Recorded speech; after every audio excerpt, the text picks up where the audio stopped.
very much. We're going to move on now to our next panel discussion. And basically this panel, which I'll be chairing myself, is going to delve into specific initiatives from the Irish agri-food sector that demonstrate its potential to lead in food systems transformation and to reach its climate and environmental goals through a just and inclusive transition.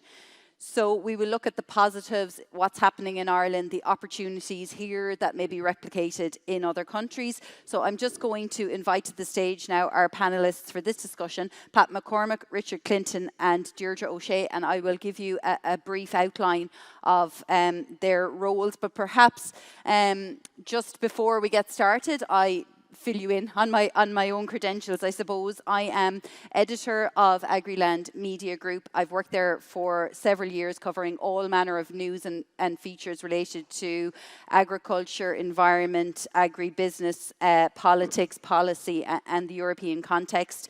I have a degree in English, sociology and politics, a master's in journalism. And prior to working in Agriland, I worked in many different facets. I worked in radio, print journalism, regional print journalism, national print journalism, business and politics, political consulting, and I am chair of the Guild of Agricultural Journalists in Ireland. So some of our panellists are already familiar with me grilling them in different aspects, but what I'll go through now is I suppose, just to introduce them to you and who we have here on the panel.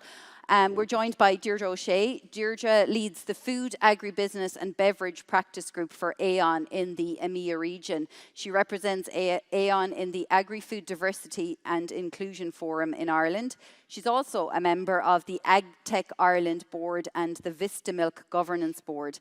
Before joining AON, Deirdre spent 8 years working in the Irish agri-food industry in various policy, management, leadership and educational roles. She's also an alumnus of this very university where she attained her degree in human nutrition, and she also holds a Master of Business from the Irish Management Institute. Welcome, Deirdre.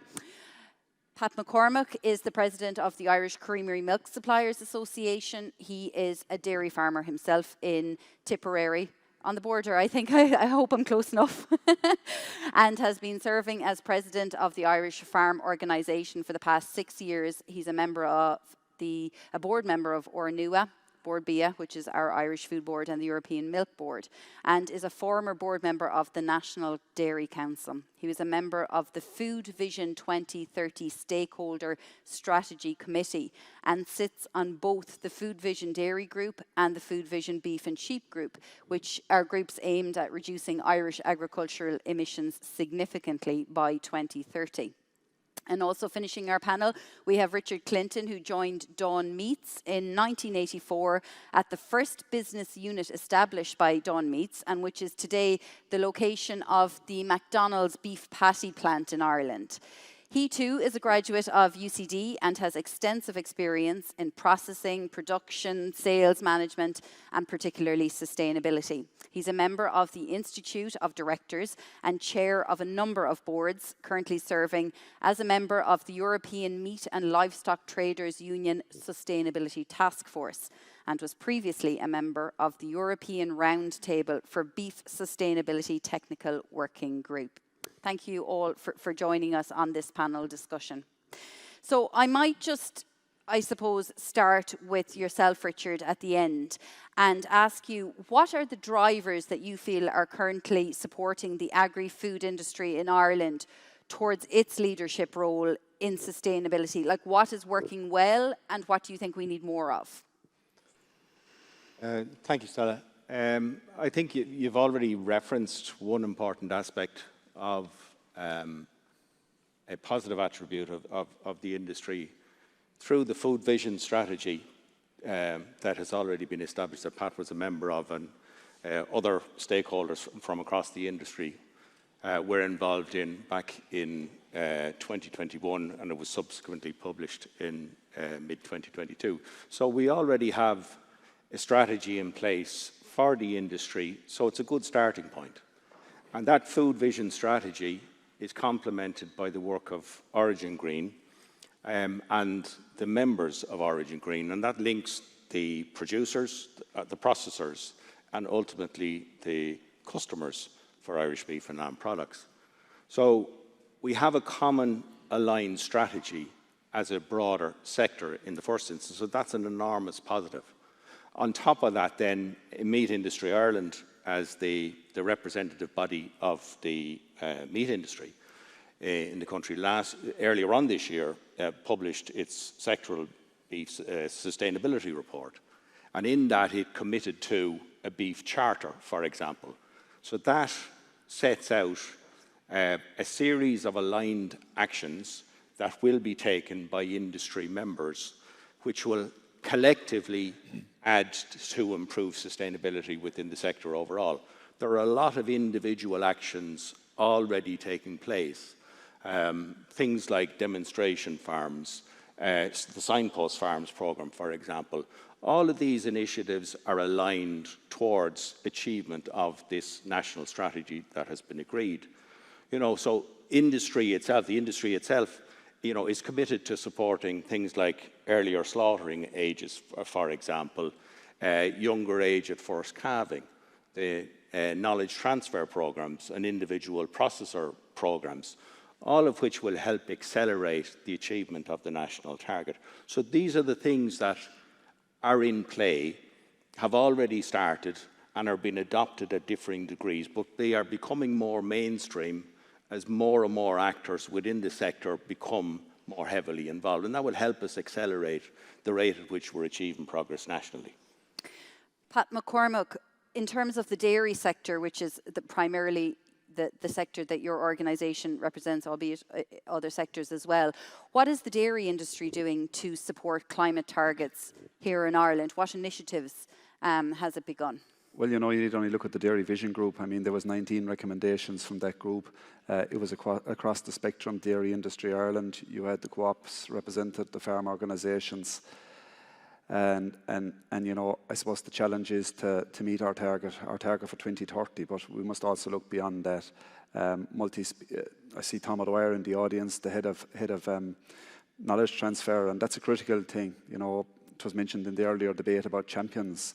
We have signpost farmers who are effectively champions in our industry at this point in time.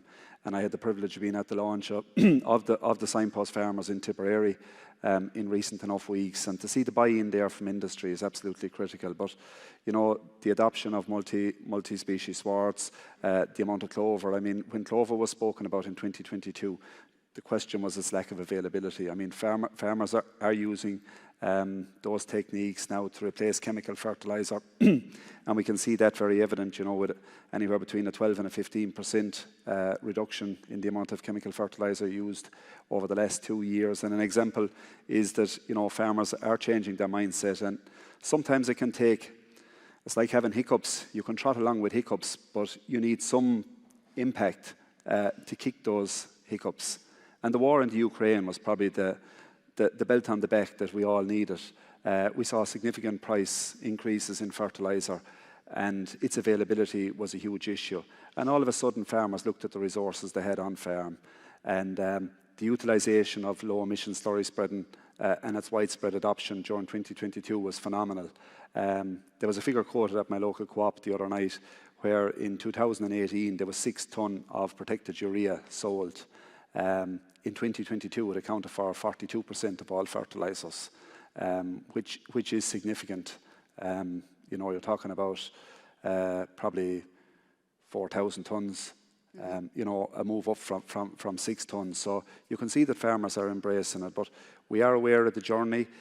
We have been delivering, and this often gets lost in the message, we have been delivering a reduction in emissions per kg of milk solids steadily over the last 4 or 5 years. I suppose the challenge for our industry is the level of output and the level of output increase that we have had.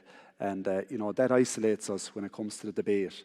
But we can't forget that we have reduced our emissions by 20-25%, depending on the co-op you talk to. And that's no mean feat in itself. And I really feel that, to excuse the pun, but we've really only rounded up the troops in the last 12 to 18 months, and farmers are rolling in now behind the signpost programs. They're seeing other farmers in their area deliver it, and they're replicating it at home. it is a benefit that's there. Obviously, budget day will tell. One of the recommendations that attracted a lot of media coverage was the voluntary reduction scheme, or the potential for one. Obviously, budget day will tell us whether that's going to be an option or not. That's down to the Minister and how he negotiates at Cabinet. Of course, the Irish budget is due to be announced and decided within the next couple of weeks. Deirdre, what is the role of industry in achieving food system change and sustainable food systems in Ireland as a whole, as an industry? What do you think strong leadership looks like? I think strong leadership, and Richard maybe touched on this already, but it's having a clear vision for the industry. And then I think it's bringing together the key stakeholders to work towards achieving that vision. And I think in Ireland, and again, Richard touched on some examples through the likes of our Origin Green programme, where, we bring together everything from farm level right down to the end user in terms of making sure that we can produce food in the most sustainable manner as possible. And again, through the likes of, Food Harvest, Foodwise 2025, and now our Food Vision to 2030, we have a really clear vision. And I think the critical part is to just bring together and make sure that we collaborate as much as possible with the key stakeholders to achieve that vision. Absolutely. And I might go back to Richard there. You spoke earlier about, and you even referenced the previous panel that said we need champions. If I could drill down a little bit more into the expertise for your particular area, which I suppose is beef and meat, Richard. How important is it for Ireland's beef sector to maintain and grow its credentials and reputations as a sustainable, low-carbon food producer? I think it's critically important. Obviously, we're an exporting nation. We feed 10 times the number of people that live in this country. And it's often forgotten in a lot of the debate and the discussion that does take place. It's important to put a context to it. Sustainability has been at the heart of our national business strategy now since the establishment of Origin Green back in 2012. But, in the case of Dawn, we've been involved in initiatives on farm and research programs now since the early 2000s, for example. And sustainability has always been at the core of our business strategy. We've used it as a lever in terms of how we interact with customers, how we bring new customers on board, and customers that value what it is we as Dawn and as that Ireland are doing in the area of sustainability. And it's critically important that when we say we're going to do something and that we set targets for ourselves as a business and as an industry, that we're clearly seen to be delivering on those targets. Because ultimately we need proof points for the statements that we make. It's about trust in us, and it's about trust in our industry and trust in the producers and the processors that are working together to deliver, a safe and nutritious product that consumers value.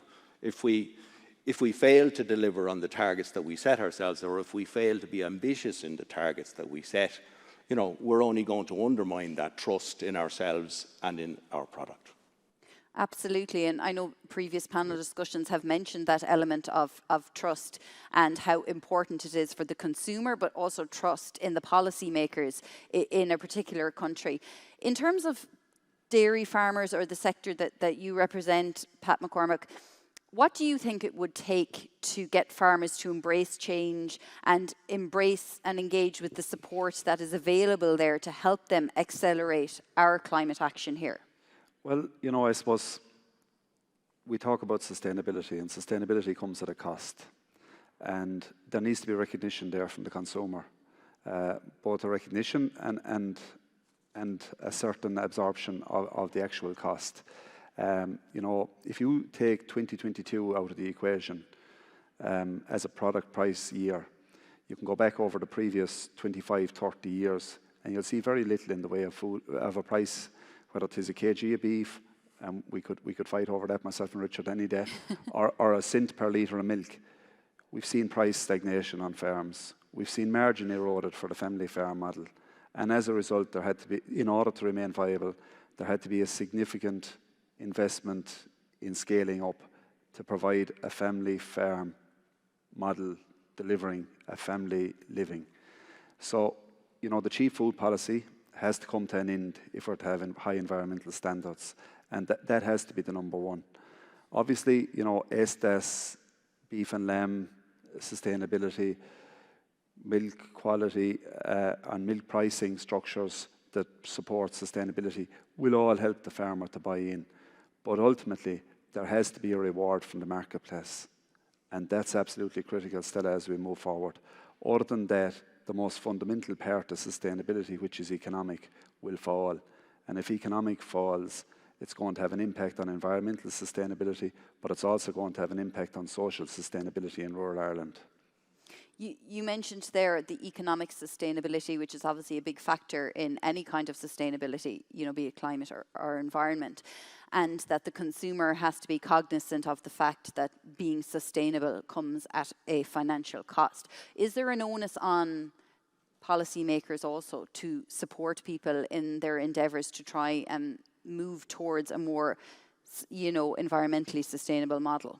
Look, there certainly is, and you know, obviously the TAM scheme has been a huge help to farmers that were eligible, be it the use of low emission slurry, the take-up of low emission slurry spreading, the increased slurry storage on farms. These are all obviously, for those not from Ireland, Irish grant available TAM scheme, which provides grants for all sorts of sustainable methodologies on farm. Yeah, without a doubt. But I suppose the technologies maybe are the future as well. And, you know, with almost 60% of the beef kill originating in the dairy herd, there's a huge part to be played there with technologies and the use of sex semen to provide, and we have probably ended, it's fair to say, the significant expansion of our dairy industry at this point in time.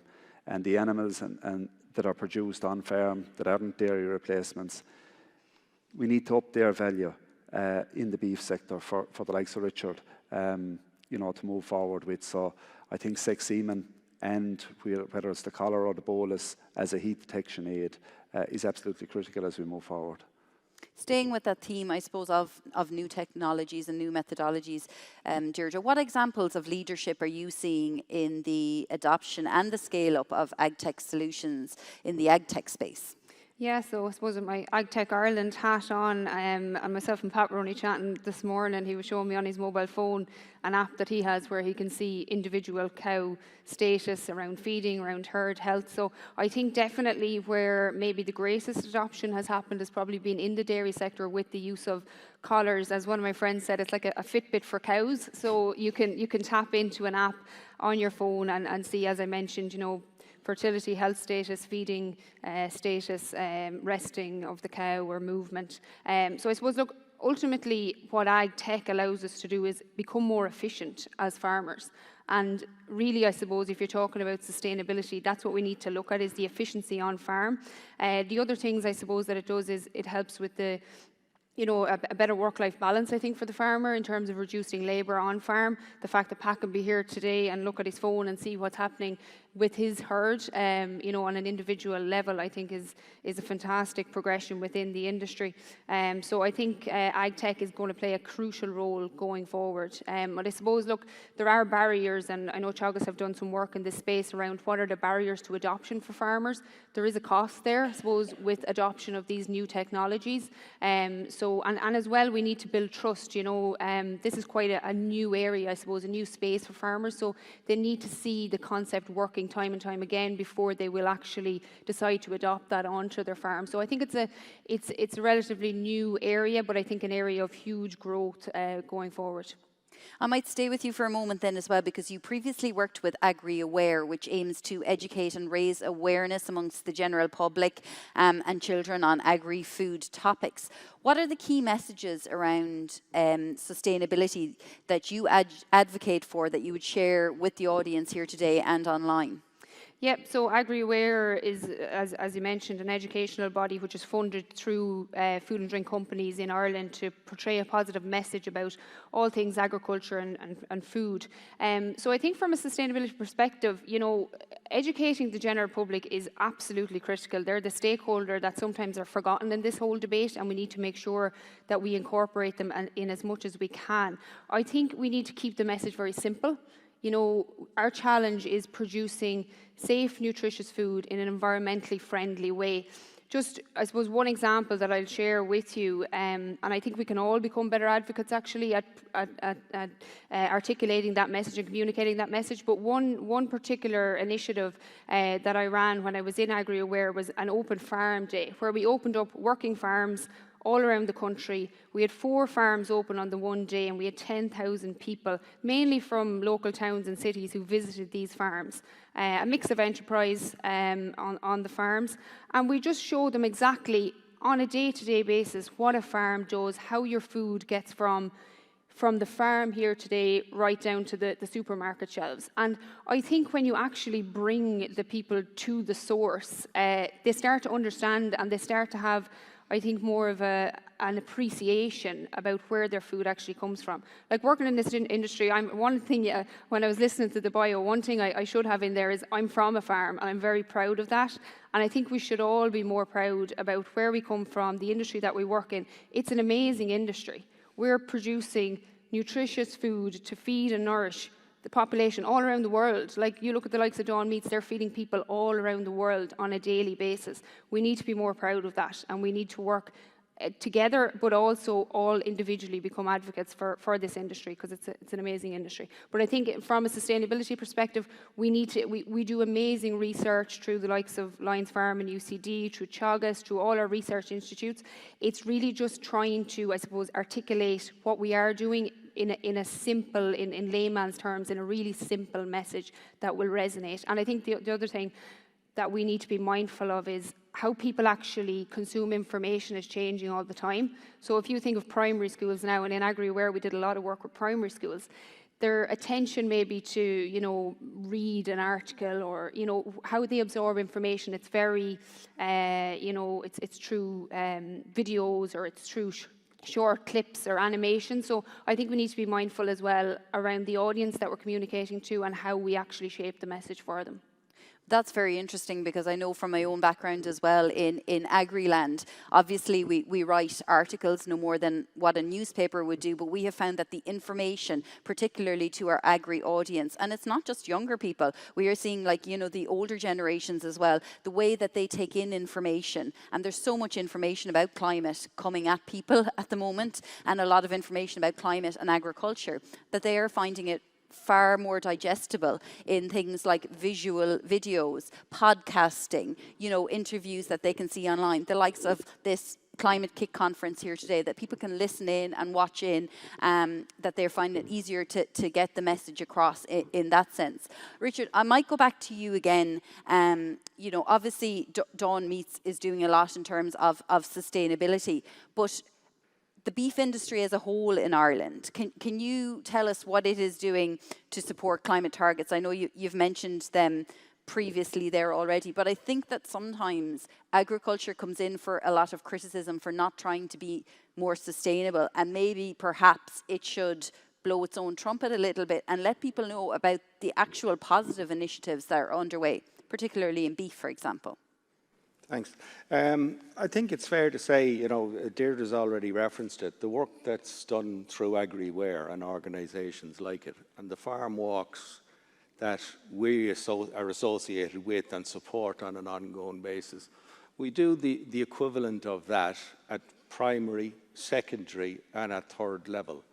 So one of our farms, for example, in Newford in Athenry in County Galway, since we established it in 2015, has had more than 8,000 farmer visitors to that farm. So we've been implementing a range of measures that Pat has referred to earlier, like low emission slurry spreading, for example, grassland management through the use of paddock grazing, the use of protected urea, the inclusion of multi-species swards. All of these things can't be implemented overnight on a working farm. There's only so much that can be done in any given year, and you have to give these measures an opportunity to take hold. So through that sort of engagement and through the open days that we've held on that farm, for example, we've been able to demonstrate that the things we're advocating for, like lower age at slaughter and lower emissions as a result of the practices that have been employed, that they are deliverable. But the big challenge that is there is absolutely on the economic front, because beef is a very low margin business. That is the nature of it, unfortunately. But in order to be able to survive in it, we have to continuously improve what we do and how we go about it. Every actor within the sector has to do it. And we have to do it in a collaborative way. So by sharing practices that are known to work and accelerate their implementation, that's how we demonstrate and achieve progress. I mean, we set science-based targets as an organisation back in 2019. We were the first European beef and lamb producer in Europe to do so. Now, that was not an insignificant step for us to take as an organisation. And we committed at that stage to reducing our Scope 3 emissions intensity by 28% by 2030. We're on target to achieve that. And we'll be publishing our latest sustainability report later on this autumn. But that has been achieved at a considerable cost. But we're hoping by making those sort of steps that it provides an example to others to realise that what we're talking about is achievable, and it is more achievable if people collaborate and work together to achieve that common goal. And I've no doubt that we will deliver on it as an industry, because it's absolutely imperative that we do, because this is only the first step. Pat has already referenced it. You know, achieving 25% in agriculture by 2030 isn't going to cut it ultimately with consumers, because we're going to need to go again. And the sooner we accept that reality and are prepared to invest in it, and that we align sectoral supports with that common objective, the better off everybody will be and can get on with delivering on that goal for ourselves and for consumers. Absolutely. And Pat, you represent farmers in the Irish Creamery Milk Suppliers Association. Can you tell me what's working for farmers in terms of sustainability practices, and what do they want more of, apart from a better milk price? Yeah, I suppose they want the certainty of economic sustainability. That's always front and foremost, whether they're beef, sheep, tillage, or indeed dairy farmers. They're no different. And that's absolutely critical as we move forward. And, you know, I suppose there needs to be a greater collaboration maybe across the industry, the primary producer, the processor, and the marketeer, to help deliver that, and to help deliver maybe an awareness to the consumer that all these things come at a cost. As regards on-farm, certainly what's working, the ASAP programme, as well as the signpost farms, have worked tremendously well. We've seen that in West Cork, one of the most densely populated areas for dairy production, and we see significant improvement in water quality there. It certainly is a landmark, and it's something to be rolled out across the country in order to deliver, because we must remember, you know, that very often in the climate debate, and God knows yesterday was a wretched day, to remind you, Stella, being at the ploughing. The farmer is one of the most affected people out there as regards climate change, because if the weather is too dry, it comes at a cost. If the weather is too wet, it comes at a cost. So, you know, we work very, very closely, and I say it as a primary producer, maybe rather than as a farm leader. We work very closely with nature, and you know, I think the farm family model that's here in Ireland, where we talk about passing on from one generation to the next, I think it would help if the entire state, and indeed if the entire global population, were to attempt to better our climate, because when you talk about a climate issue, it is a global issue, that we hand it on to the next generation in the best possible way, and everything needs to be done in that regard, and every conversation has to be open.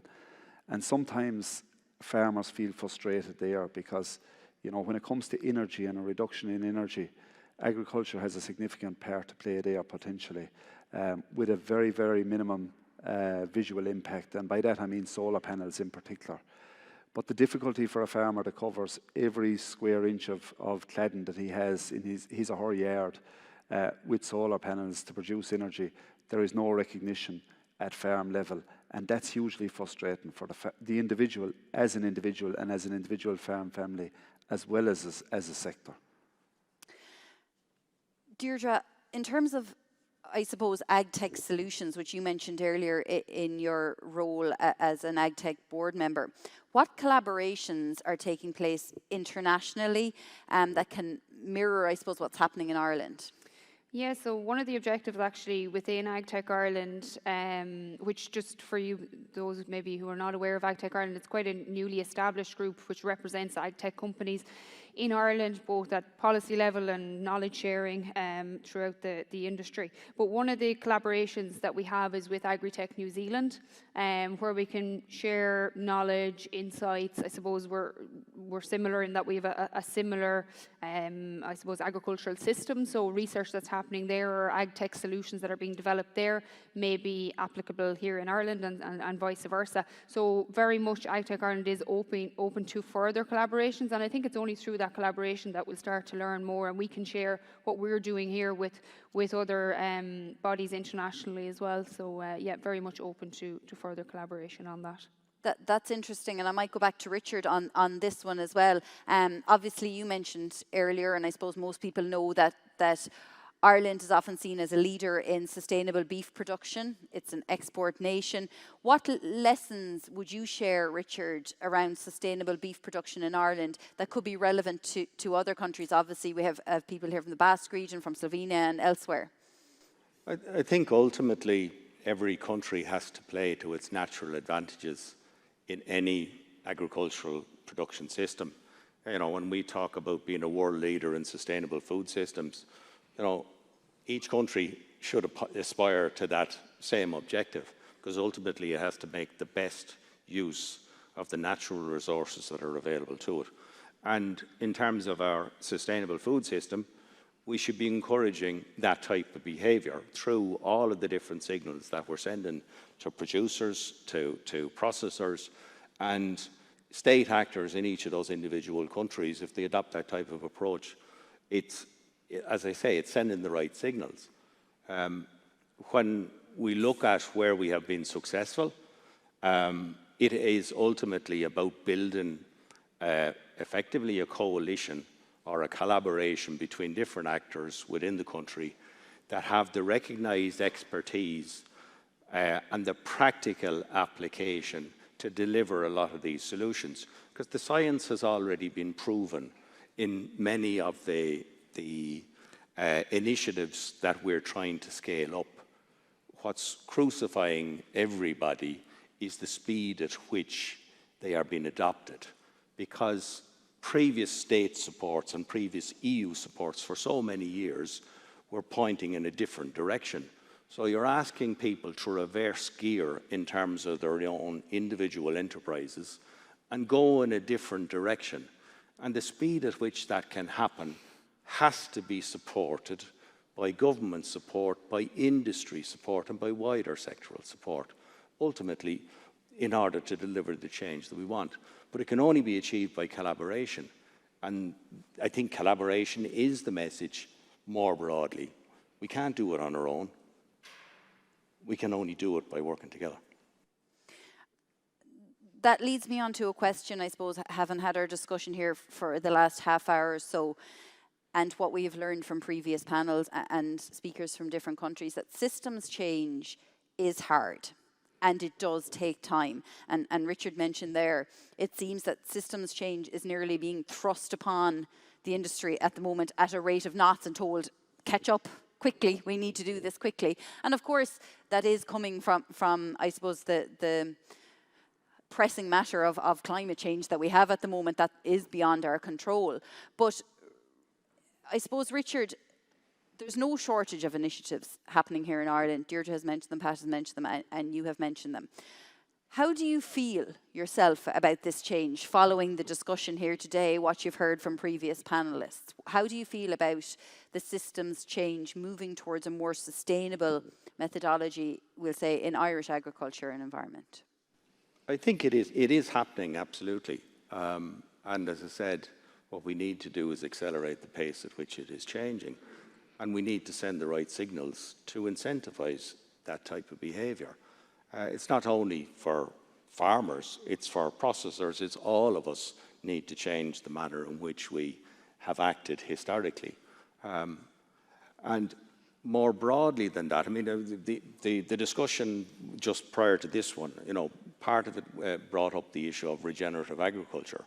You know, when we talk to farmers about regenerative agriculture, we don't talk about regenerative agriculture. It's like a red rag. So what do we need to talk about? We need to change the language that has been used. We need to talk about soil health, for example. It's the ability of the soil to generate the food that we need to process to nurture future generations as well as our current generation, and to leave the land in as good or better a condition than we had started out with in the first place. And as I say, all of the science is there. We just need to encourage the right behaviour. But we need to treat people as partners in that process rather than lecture.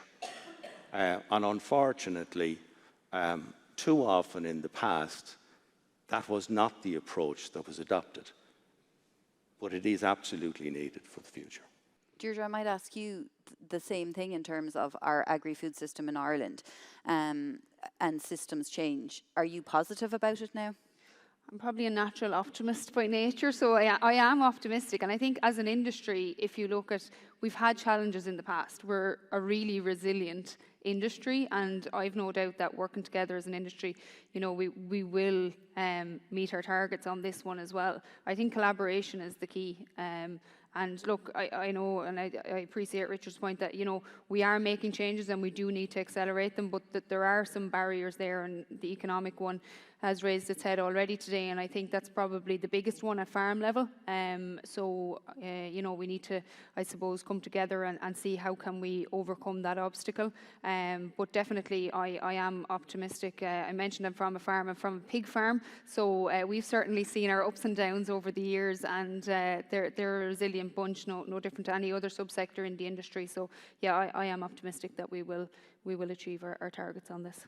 And Pat, what about yourself? Are you optimistic as a farmer yourself, as a farm leader, in terms of the systems change that's already underway? Let's be honest about it, it is already underway in Ireland. Yeah, and I suppose while Deirdre was answering the question, I thought about how I'd size myself up. I wouldn't size myself up as being an optimist. Now, if you sat here 40 years ago, it was 1983, and you know, it was a famous year with the introduction of milk quotas. And I suppose the year after, if you said we double our output by 2023, someone might say to you, that's extremely optimistic to expect 60,000 dairy farm families to do that. But in the intervening time, we had in excess of 30 years of volume stagnation and actually contraction. And all of a sudden, 16,000 farm families have doubled that 1983 output. So farmers and farm families, and in particular the people that predominantly I would represent, dairy farmers, are agile, they have a vision. They're probably the younger sector within agriculture, but nonetheless, I do think we need to provide economic sustainability across all sectors to encourage in young people, because some of the new entrants that have come in, whether they came from tillage, beef, suckling, as a result of abolition of quotas in 2015, they lifted the game for everybody. Some of them are the signpost farmers out there now. They're efficient, and their greatest efficiency is their ability to adapt. And I think, you know, as a nation of people, every citizen in this state has to be willing to adapt. And I don't think the farm families will be found wanting in that regard. As I said in my initial remarks, sometimes it takes a crisis to bring the best out in people. And whether that's the hiccups or whether it is the war in Ukraine, it changed the way farmers went about their business, and I think they'll never return to where they were as regards fertilizer types, slurry spreading, etc. You know, Richard talked about having a product that's wanton and a collaborative approach. I mean, the dairy farmer now is looking at DBI within ICBF, the breeding agency, for an animal that has beef merits, so that they will deliver within the chain, deliver early slaughter and dates, and deliver a carcass that is fit for purpose within the retail and the hospitality sector. So it's already underway, really, in Ireland, from everyone from the farmer right up to the processor is doing something. It's happening without we realising it. We can put our hands up and say it's not happening. There needs to be greater collaboration, and there always does. because there's always room for improvement. But we are certainly on a very, very positive road, and we're well down that road. And I do believe that come 2030, we'll be in a position to have delivered. And I think we can make an impact for other sectors' targets with the right supports in place. I'm just conscious of the time here, and we're just kind of about to come to wrap up this panel discussion. But before we do, I wonder, are there any questions from anyone in the audience who would like to ask any of our panellists? And we'll just get a microphone over to you here. This gentleman here. Hello, yeah. My name is William Reid, and I'm a full-time farmer. What I was going to say, some of the solutions that are being put forward by the department for the last 2 years aren't really solutions when you delve into them. Well, I'm going to talk first about, say, selling cattle younger. How is that achieved? Is it achieved by giving them a whole lot of meal? That's going to be imported from somewhere else. What you do anyway, when you sell the animal, what are you going to do? You're going to turn around and buy another one and give him meal as well. That's what we do anyway. So it is not a solution. It sounds great. And someone says, oh, the carbon footprint is lower. No, it's not. You know, that's a falsehood. That's number one. Next thing, we're talking about using protected urea. Yes, it sounds fantastic, but it's not. First of all, you're adding another chemical to what you're using and putting it in your soil. What we're supposed to be doing is getting away from chemicals, because that's what's making people sick. That's point number two. Anyway, what works way better to grow crops is a foliar spray. If you use liquid, if you melt your urea in water. Now, it's complicated because you've got to get the pH correct, and you've got to use two additives. You've got to use an organic compound, and you use a seaweed extract. But the people who do it are getting very good results. Because for the last year, I've been in contact with, say, Base Ireland and on farm walks. I've been on Danube farm walks, which is an EFE funded thing. These guys get good results, but they're not recognised by the Department of Agriculture. So there's a whole change here going on. Now, then we talk about low-emission slurry spreading. Has anybody tried to work one of those machines? They're an absolute horrible thing. The people who use them dump them. They're lying around in farmyards not used. You'll get in the contract and pay him, regardless of what he's charging you. Because those yokes break down, they block up, they're very, very difficult. And they're very expensive. Because, anyway, to make them work, what you have to do is you have to use very diluted slurry to get those machines to work. And I suspect if there was honest research done, the emissions from well-diluted slurry, used with a splash plate, might not be very different from what's used with a trailing shoe. I'm just saying, there's these solutions rolled forward. If you have a question, maybe from one of the panellists. Look, you're leading us. What I'm saying is, we're being led down the garden path on a whole lot of these things. I do see where the thing will change. We will give up NPK farming and move towards biological farming. Now, the elephant in the room about all of this thing anyway is the price of nitrogen. How long will that stay cheap? The dairy industry has been built on cheap nitrogen.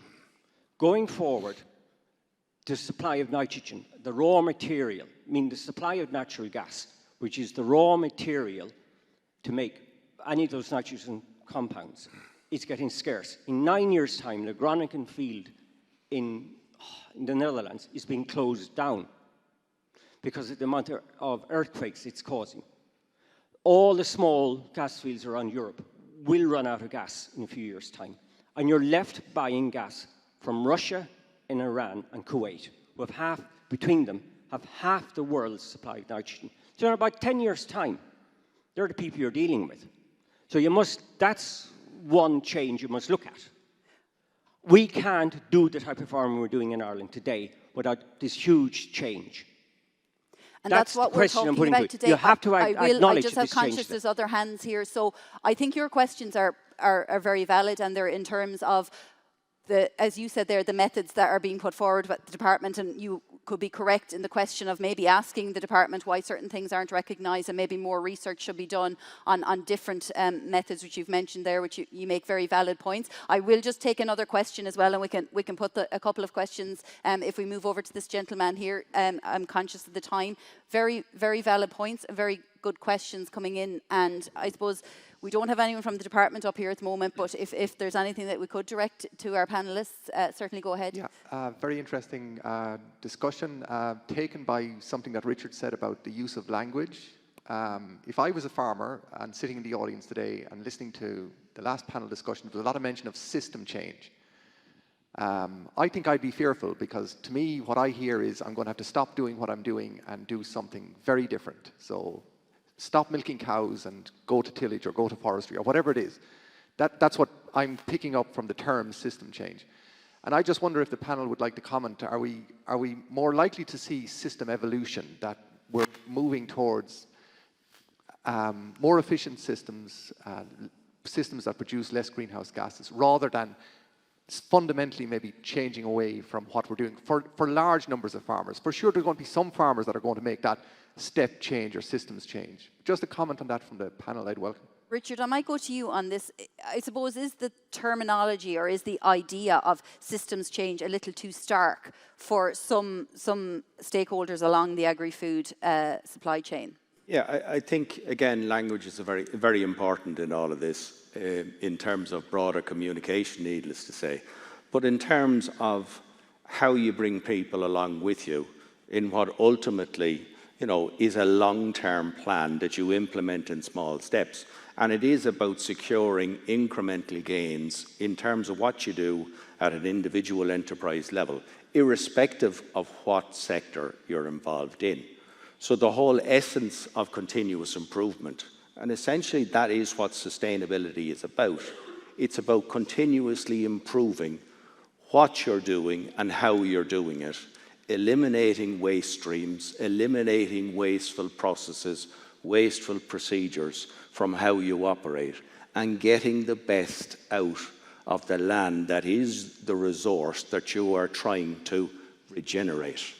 I suppose, as he mentioned, it's more about evolution then, rather than an actual stark change from doing one thing one day and another thing another. Absolutely, because if you look at the age profile of those within the farming industry across Europe, it's not just an Irish situation. We have to be cognizant of what it is we're trying to do. We have to bring people along with us. We cannot dictate. We need to work collaboratively. I just have time for one more very, very brief question. This lady here, perhaps if we could just get a microphone to her, and if you don't mind making it as brief as you can, as we're just a little bit tied to time before we take our lunch break. Thank you. Yeah, I'll be concise. Thank you. I'm just thinking, when the stakeholder group, say the Agri-Vision 2030, and you're around the table, or representative or whoever was before you, what did those stakeholders choose to ignore in that room at the time? And was there a voice that you should have been listening to in retrospect? I might go to yourself, Pat, on this one, as you were on that stakeholder group. So this is in relation to Ireland's Food Vision 2030 and the subgroups that were made out of that to try and reduce agricultural emissions. What was discussed? Were there things that weren't, I suppose, taken into account, or things that had to be put aside? The easiest way of answering this question is probably to look at my predecessor and his predecessor, because we have a 6-year term, so there was Food Wise and there was Food Harvest. And I was envious of both of my predecessors, because when they went in, it was all about increase in production. It was all about driving forward. At the time, our economy was in a difficult place. It was all about what we could do for the economy. When I went in the door this time, it was very evident by the makeup of the group, as well as the debates that were being had there, that there was a social responsibility on all of us. And I say all of us, including the farmer representatives in there, that we needed to protect our environment, we needed to do things in a different way, we needed to do them in a more sustainable way. That doesn't necessarily dictate that we're going to reduce output here going forward, because I believe that would be defeatist, given that we are, within Europe, the most sustainable from a milk production point of view, and one of the most in the top 3 or 4 from a beef perspective. So it's how we do it. And, you know, on a daily basis, I pass the Salahead Research Farm run by Tegas. It's in my own locality. And the work that's been done there on clover in particular, on land drainage and on land fertility is huge. It's about getting the most efficient use out of what we use. And we have to be doing that because we've reduced chemical fertilizer 2 years in a row by double-digit figures, and that's of huge significance. Now, there's a whole education piece out there for farmers then. And, you know, it was referenced earlier about slaughtering cattle at a younger age. I took our livestock committee to a signpost farm in Boher, just outside Boher, where they finish Frisian cross steers. And it was an education and an eye-opener for us, where them animals could be slaughtered at 20, 21 months of age, killing out at 300 kgs. And that was all down to a huge focus on grassland management and keeping those animals moving forward all of the time. It wasn't about replacing them with concentrates, it was about grassland management, routine and animal husbandry. The low emission slurry spreaders were also touched on. At this point in time, there's coming close to 90% of slurry being spread with low emission slurry spreaders, whether that's dribble bars or trail and shoes. And there's a huge educational piece there. It's absolutely vital that the tanks are sealed. And, you know, you may have to add a load or two of water, but the utilization of the organic nitrogen from those machines is impeccable. And the graze out from the swards in the subsequent rotations is phenomenal. Okay. I'm afraid we have to leave it there with the panel discussion. We could stay probably for another hour, but we'll just wrap it up there. I just want to thank Richard Clinton, Pat McCormack and Deirdre O'Shea for joining us on our panel this afternoon. Thank you so much. I'll let you exit stage left there.